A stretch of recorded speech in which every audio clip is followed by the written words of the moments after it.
ঈশ্বরচন্দ্র বিদ্যাসাগরের জন্মদিন কবে? অতীতে বিতর্ক ছিল, এখন আর নেই। পাঠ্যপুস্তক বলছে, শিক্ষাবিদরা বলছেন 1820 সালে 26শে সেপ্টেম্বর বীরসিংহ গ্রামে জন্মেছিলেন বিদ্যাসাগর। আমরা যতটা জানি তা হলো 1820 26শে সেপ্টেম্বর ওর জন্ম। শকাব্দ অনুযায়ী তখন 1742 শকাব্দে 12ই আশ্বিন। বাংলা হয়তো 1227 সালটার হবে। এইটাই তো তারিখ।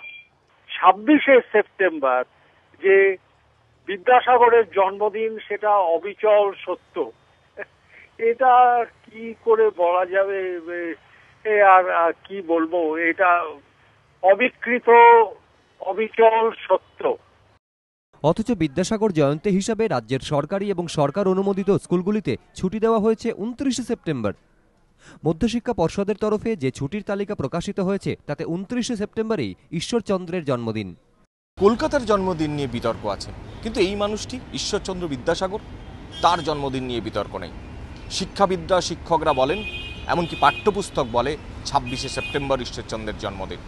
অথচ মধ্যশিক্ষা পর্ষদ 29শে সেপ্টেম্বর ঈশ্বরচন্দ্র বিদ্যাসাগরের জন্মদিন উপলক্ষে ছুটি ঘোষণা করল। স্কুলগুলিতে বিভ্রান্তি, পড়ুয়ারা শিখছে এক আর ছুটি অন্য দিনে। বিভ্রান্তির এই তথ্য নিয়ে এবিপি আনন্দ হাজির মধ্যশিক্ষা পর্ষদে। ছোটখাটো বৈঠক সেরে শেষমেশ পর্ষদ নিজেদের ভুল স্বীকার করেছে।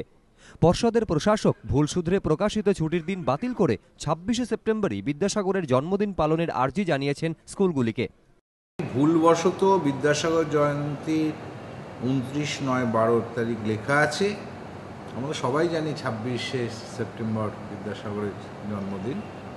সো আমি প্রত্যেক স্কুল কর্তৃপক্ষ, হেডমাস্টার, হেডমিস্ট্রেস সবাইকে অনুরোধ করব যে বিদ্যাসাগর জয়ন্তী আপনারা 26শে সেপ্টেম্বর পালন করবেন। ভুলবশত হয়েছে। কিন্তু যিনি বর্ণপরিচয় শেখালেন গড় বাঙালিকে, তাঁর জন্মদিন পালনের দিনটাই ভুল হয়ে গেল। ঘটনার সমালোচনায় শিক্ষাবিদরা। প্রশ্ন উঠেছে, কি করে সম্ভব এই ভুল? পর্ষদের ব্যাখ্যা, বাংলা তারিখের সঙ্গে মেলাতে গিয়ে এই বিভ্রাট। যদিও ধারাবাহিকতা বলছে ইংরেজি তারিখ মেনেই চলে আসছে পর্ষদের ছুটির তালিকা। স্বাভাবিকভাবেই এটা ভুল নাকি অপরাধ, তা নিয়ে তৈরি হয়েছে বিতর্ক। কৃষ্ণেন্দু অধিকারী, এবিপি আনন্দ, কলকাতা।